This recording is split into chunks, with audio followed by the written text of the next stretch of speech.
ಓಂ Gleem ಕೃಷ್ಣಾಯ ನಮಃ. ಗ್ರಹಗಳ ಪ್ರಭಾವದಲ್ಲಿ ಬುಧ 5ನೇ ತಾರೀಕು, 14ನೇ ತಾರೀಕು ಅಥವಾ 23ನೇ ತಾರೀಕು ಹುಟ್ಟಿದವರು ಬುಧನ ಪ್ರಭಾವ ಇರುತ್ತದೆ. ಬುಧ ಸೂರ್ಯನಿಂದ 6 ಕೋಟಿ ಕಿಮಿ ದೂರ ಸೂರ್ಯನನ್ನು 90 ದಿನದಲ್ಲಿ ಸುತ್ತುತ್ತದೆ.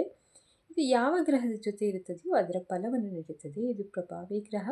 ದಪ್ಪ ಚರ್ಮ, ದಪ್ಪ ಮೂಗು, ದೊಡ್ಡ ಹಲ್ಲು, ಕೈಗಳು, ಕಣ್ಣುಗಳು ದಪ್ಪ ಇರುತ್ತದೆ. ವಾತ, ಪಿತ್ತ, ಕಫ ಮಿಶ್ರ, ಮಾತಿನಲ್ಲಿ ಮರಳು ಮಾಡುತ್ತಾರೆ. ಅಶುಭ ಇದ್ದರೆ ಬೇರೆಯವರ ಹಾನಿ, ಸಂತೋಷ ಪಡುತ್ತಾರೆ. ರವಿಯ ಜೊತೆ ಶುಭ ಫಲ.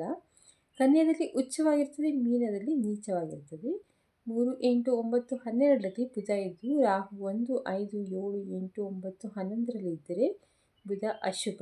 ಬುಧ ರಾಹು ಅಶುಭ. ಪ್ರಾಣ ಹೋಗುವ ಪ್ರಸಂಗ ಕಣ್ಣೆದುರು ನಡೆಯುತ್ತದೆ. ಏಕಾಂಗಿಯಾಗಿರಲು ಬಯಸುತ್ತಾರೆ. ಬುಧನ ಆರಾಧನೆ ಮಾಡಿಕೊಳ್ಳಿ. ಹೆಸರುಕಾಳು ಬುಧವಾರ ದಾನ ಮಾಡಿ. ತಾಮ್ರದ ನಾಣ್ಯಗಳನ್ನು ತೂತು ಮಾಡಿ ಹರಿಯುವ ನೀರಿನಲ್ಲಿ ಬಿಡಿ. ಬೆಳ್ಳಿ ಬಳಸಿ ಅಥವಾ ಚಿನ್ನ ಜಾಸ್ತಿ ಯೂಸ್ ಮಾಡಿ. ದುರ್ಗಾ ಅಥವಾ ಕೃಷ್ಣನ ಆರಾಧನೆ, ಜಪ, ಪೂಜೆ ಮಾಡಿಕೊಳ್ಳಿ. ತಂದೆ ಅಥವಾ ತಾಯಿಯ ಅಕ್ಕ, ತಂಗಿ, ಅಣ್ಣ, ತಮ್ಮ, ಮಾವ ಹೇಗೆ ಚೆನ್ನಾಗಿ ನೋಡಿಕೊಳ್ಳಿ. ಹಲ್ಲನ್ನು ಸ್ವಚ್ಛವಾಗಿಡಿ. ಕಂಪ್ಯೂಟರ್, ಮೊಬೈಲ್, ಪ್ರಿಂಟಿಂಗ್ ಪ್ರೆಸ್, ವ್ಯವಸಾಯ, ಬರವಣಿಗೆ, ನಕಲು, ಪೆನ್ನು, ಹೂವು, ಪಕ್ಷಿ, ಮೇಕೆ, ಸಂತೋಷ, ಹಾಡು, ನೃತ್ಯ ಇವುಗಳಿಗೆ ಬುಧ ಕಾರಕ. ಪಚ್ಚೆ ಹರಳು ಯೂಸ್ ಮಾಡಿ. ಹಸಿರು ಬಣ್ಣ ಹಾಕಿಕೊಳ್ಳಿ, ಅದರಿಂದ ಬುಧ ಸ್ಟ್ರಾಂಗ್ ಆಗ್ತಾನೆ. ಕೃಷ್ಣನ ಆರಾಧನೆ ಮಾಡಿದರೆ ಒಳ್ಳೆಯದು.